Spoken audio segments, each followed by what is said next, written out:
Hello Aquarius, Sun, Rising, and Venus signs. Kamusta kayo? Sana ba nasa mabuti kayong kalagayan? Welcome back po sa Star Tarot. Kung baka kayo dito, welcome din kayo. Thank you for your support. I truly appreciate it. God bless you all, Aquarius. Thank you for your support. No? Thank you sa mga mensahe ninyo, sa mga comments ninyo, sa mga likes and subscribes ninyo. Thank you po. Paunang message ninyo is 10 of Cups. Ayan. So, this is happy family. Now, this is domestic happiness, domestic bliss. Masayang bawat isa, contented ang bawat isa, feeling fulfilled, yung gano'n. Kaya, masaya. Kung ano yung gusto ninyo, kung ano yung mga wants and needs ninyo, ay maaaring nandiyo dyan na-experience ninyo, nakukuha nyo na. Alright? What else? We have Ace of Swords. Ayan. So, this is a triumphant energy. This is a victory energy. Aquarius, maaaring ang iba sa inyo ay magtatagumpay, no?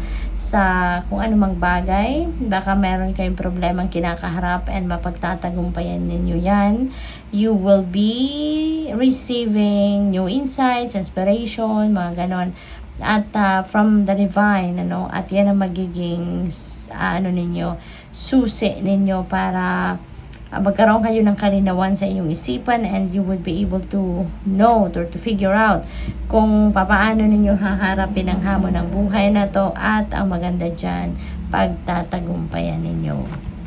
9 of Cups, napakaganda. Kaya masaya ang pamilya ninyo, masaya ka, pati ang pamilya ninyo, kasi kung ano yung mga wants ninyo ay nakuha nyo na, yung heart's desires ninyo nakuha nyo na.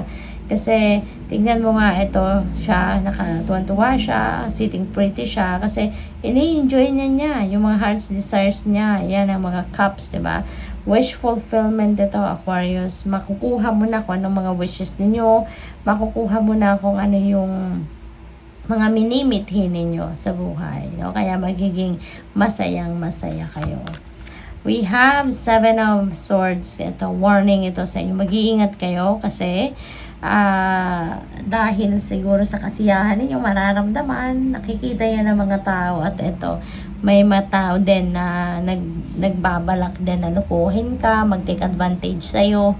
Diba? Habang masaya ka, habang high vibe ka, ayan, baka magsisales talk ito sa'yo na kung ano-ano, no? Para mabudol ka. Kaya mag-iingat kayo, no? Sa mga tao makakausap ninyo. Huwag kayo masyadong magtitiwala agad kasi merong mga sinungaling dito, manloloko, mambubudol, scammer, mga gano'n na maaring nandiyan dyan sa paligid ninyo. Okay? Decision making wise, wag muna kayo magdesisyon. Kung meron kayong kinakaharap na decision making sa ngayon, now is not the time to make a decision. Kasi yan, hindi, baka kung ano man ang basihan ng inyong pagdedesisyon dito, hindi pa ito konkreto, hindi ito malinaw para sa'yo, kaya baka kayo naguguluhan pa, or hindi pa talaga ito ang tamang panahon para dyan. Kaya mas mabuting makinig kayo lang muna sa iyong intuition, sundin ninyo ang gabay ng inyong intuition, kasi yun ang magli-lead sa iyo towards the right path sa ngayon. Okay? Mature woman. Ayan. So, maybe you are dealing with a mature woman. Pwedeng mom ninyo to, auntie ninyo, mother-in-law nyo. Pwede rin na abogado to. Baka meron kayong mga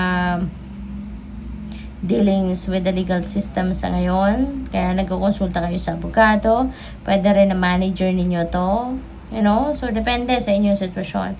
But maybe you are going to be dealing with a mature woman at this time.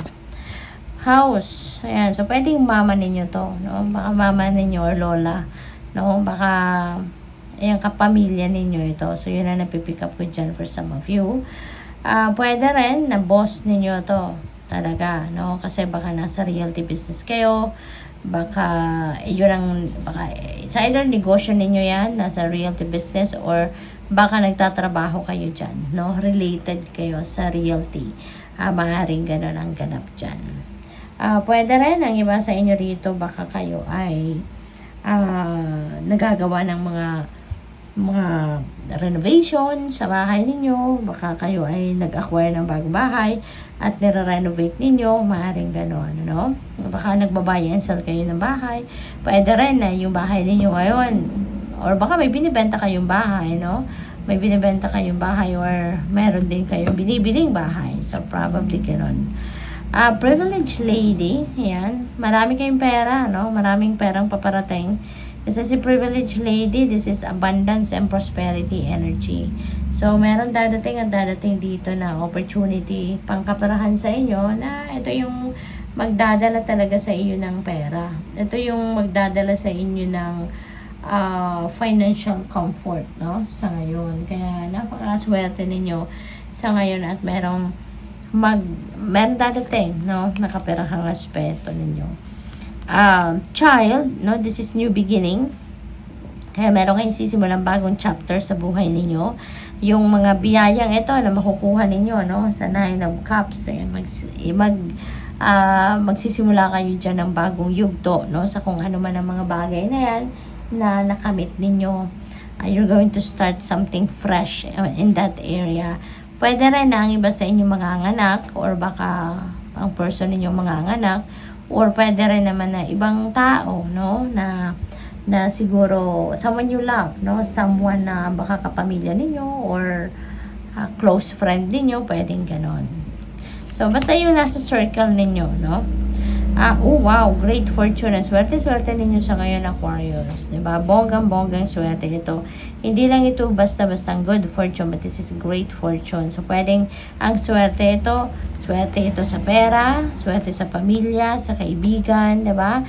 Sa negosyo. Maaaring siswertehin kayo sa lahat ng areas ng buhay ninyo sa ngayon. Kaya, napakaganda nito. Magiging masayang-masaya talaga kayo. So, good luck sa'yo. Thank you for watching. Love and light. Namaste.